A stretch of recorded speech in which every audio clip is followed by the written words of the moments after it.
Today we're doing a C3 backplate installation on an Allison 2K transmission. So here's your backplate.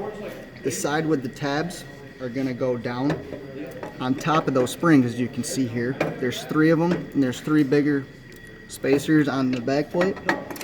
So you install them down like that. And you grab the J44 53C compressing tool. Bring it up through. Drop down, use this washer here. Grab this wing nut. Get it started on the threads.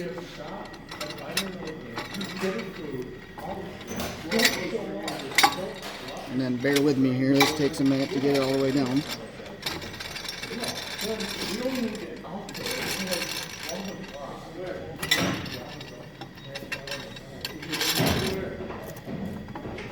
It's best to make sure that this tool is spaced evenly, so when you compress the backplate down onto the friction disc and reaction plates, it goes down evenly.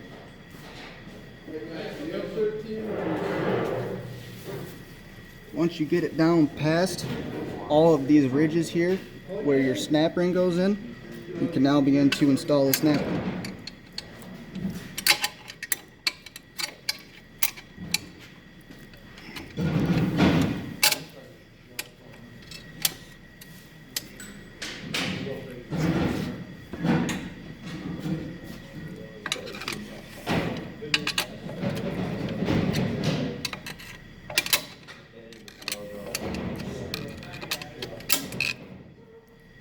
Now, once your snap ring is all the way seated,